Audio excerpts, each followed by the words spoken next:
gang surprise, this episode opens to Zack studying for the history midterm.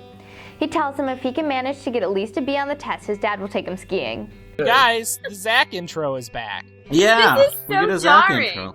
He looks like 20 years old, and they don't do it, and now they're doing it, and I just don't get it. I just love how Saved by the Bell is like, we're never going to do anything consistently or for any clear reason. As soon as I saw that, I was like, oh boy, here we go, you guys. Why would you do this and then not do it for every episode? Right. What a pointless... The intro doesn't add anything either. No, his intro is his dad promised to take him skiing, but after he crammed for the test, he knew that he wouldn't be able to pass, so he decided to make Screech let his rats loose in the school.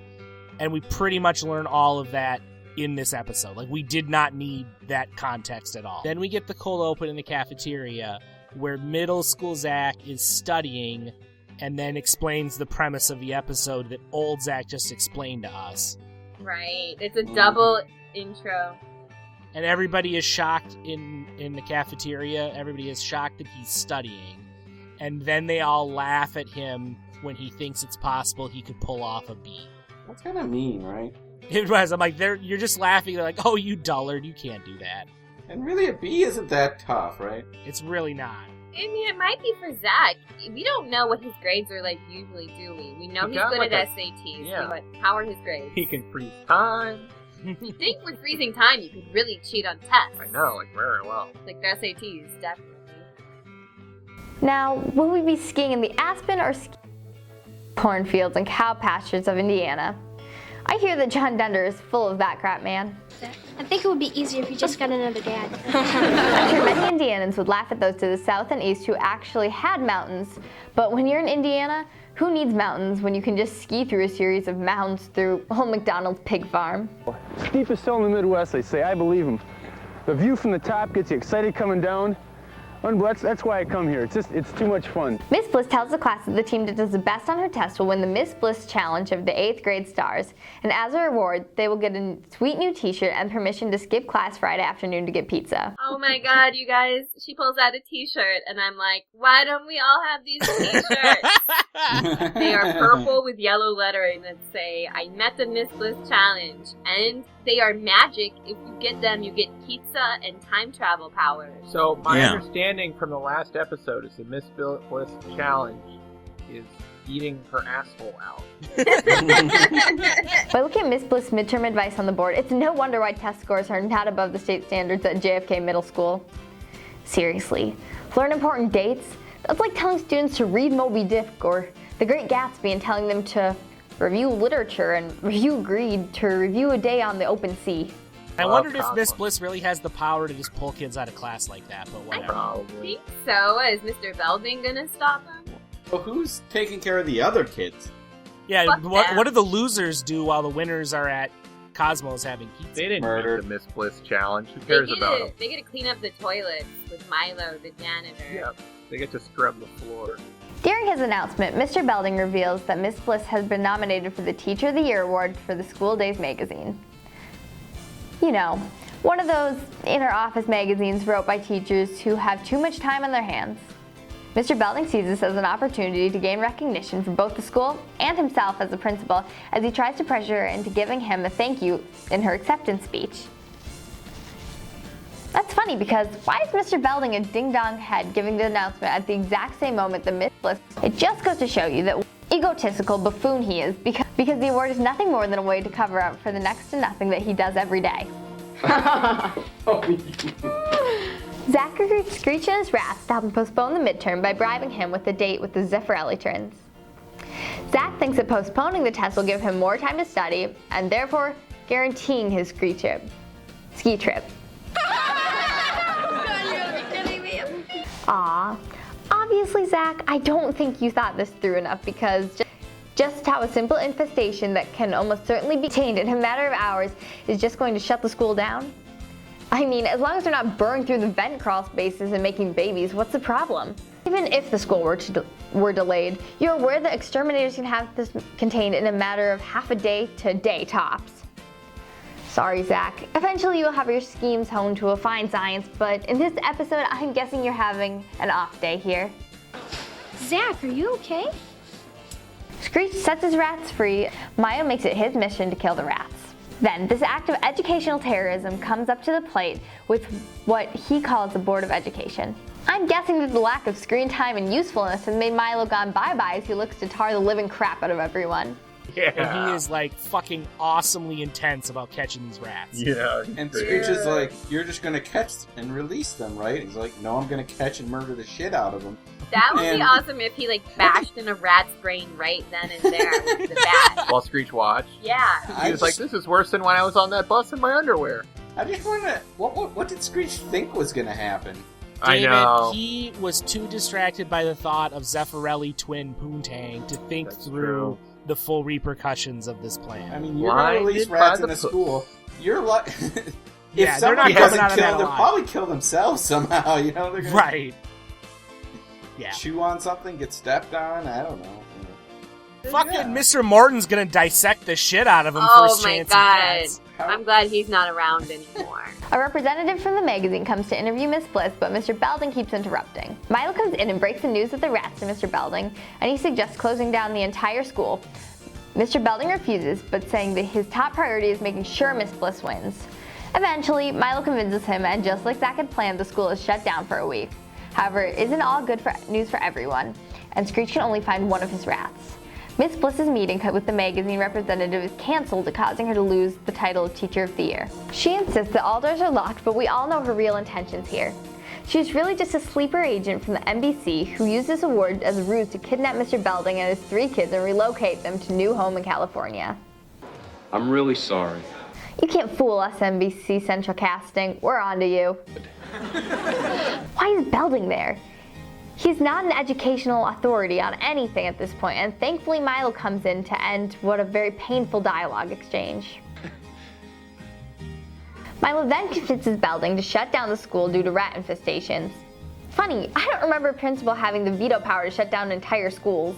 I thought it was up to the district school board. Okay. Are you sure we can't just hold off on this for another couple of days? See, that's a Why is Screech surprised that Milo and the rest of the student body sees the rats as vermin to be terminated on sight? What did he think was going to happen? Dress them up and open them to Mr. Jingle's Rat Circus roadside attraction? Tears your heart out. If only she could have seen your battle of the 8th grade stars, we would have won Teacher of the Year for sure. I'm really sorry. Well, that bites. Would Miss Bliss like some cheese to go with that wine? No, I'm not upset. Very upset. After a commercial break and several PSAs about academic honesty, Zack tells Nikki about what he did and tells her how guilty he feels about what he did. She encourages him to tell him the truth and tells him that if he does, that will help Zack study for his midterm. But he's trying to come to terms with this weird human emotion known as guilt. My note is Zack simulates guilt. Miss Bliss tells Tina how upset she is about missing the meeting with the representative, and Tina does her best to comfort her. Zack tells her what he had done, and him and Screech are sent to the principal's office. Fortunately, Mr. Belding rescheduled school so Miss Bliss can show off her stuff, but unfortunately the boys are punished with 2 weeks detention. Mr. Belding tells them if they can convince the representative that Miss Bliss is really the best teacher, he'll reduce their punishment by a whole week. Bribes. Hey, if they can work in professional sports, why won't they work in life? Hey, Green Bay Packers.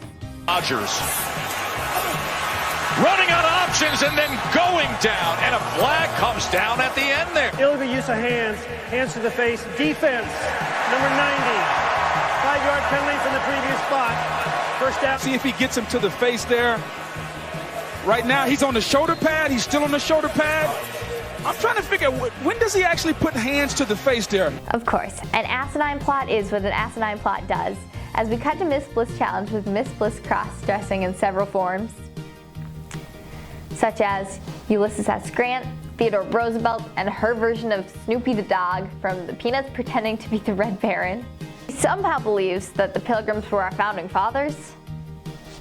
Yeah, I think the ghosts of the signers of the Declaration of Independence and other important figures of the Revolutionary War would like an open seance with you later. I don't know, but when the circus comes to town, you'll have a job. Okay, none of this material was ever mentioned on the board other than Miss Bliss hints to study social studies. And how did the origins of the Pilgrims whom came through the early 20th century show up on this midterm, that's enough for an end of the year final as a whole. Plus, her study methods are beyond the revolutionary here, considering the fact that the producers did not take into account the challenge's trademark infringing on the game show Jeopardy, which would certainly get these producers sued. Right! When the representative comes, the entire class lays it on thick to impress her. But their enthusiasm is over the top and ends up scaring her. Miss Bliss realizes the class cannot focus due to the representative in the room, and even though she knows it will reflect badly on her score, Miss Bliss asks her to leave so the class can succeed. The kids all kiss ass knowing that she's in the room, and Dr. Atwater tells her that you better check yourself before you wreck yourself. But when it comes to advancing young minds, nothing comes in between her and her students, and she gives Miss Snooty McSnobbery the royal boot.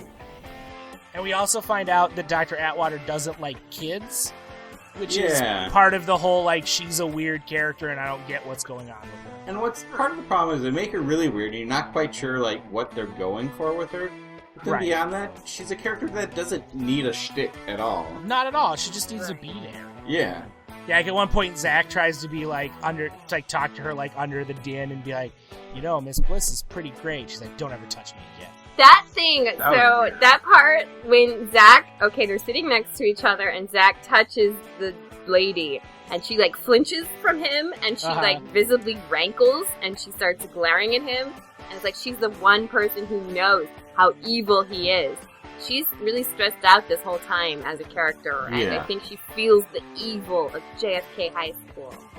In a battle between her and distraction, Miss Bliss wins back the classroom and wins back the rest of the class, all earning a passing grade on the midterm, and along with Zack earning a B+ sporting the finest optometrist sunglasses given to him after his pupils were dilated for too much studying. He thanks Nikki for all of her help, and Mr. Belding delivers a letter for school days. And then he gets to go on the ski trip, and I guess like him No, having. it's pizza. You get a shirt and you get pizza. No, but his dad's No, but gonna take his him to a dad's ski taking trip. him on a ski Oh trip. my god, he Zack- goes on ski trips all the fucking time. Zack is really willing to fuck up people's lives to get a ski trip. He Like sounds- that's a consistent. Just like the 1%.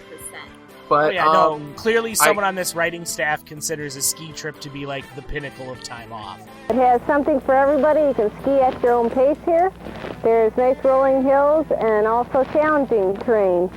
If you have kids, the kids club or nursery, it gives a chance for the parents to get away and do some free skiing. I think I'll enjoy some of that. And then he tries to thank Nikki for helping him study, but he's still kind of out of practice at emulating human emotion, so it doesn't come off too well. he's like, "Thank you, Nikki." And then Belding comes in with a telegram because apparently he's What just the fuck, arrived. you guys? Telegrams? What He's just the arrived fuck? in his time machine from the 1910s. I was hoping it would be a singing telegram. He'd be like, I "Hello, am hello, the hello." telegram. Yeah. Woo! Yeah, so they think it's just like a condolence telegram. Yeah. I can't even say that with a straight face. But it's just like a condolence telegram that they send out to the losers, but wouldn't you know it, due to her unusual approach to teaching, she has won. I was really grateful for how abrupt this ending was. The end. We're free.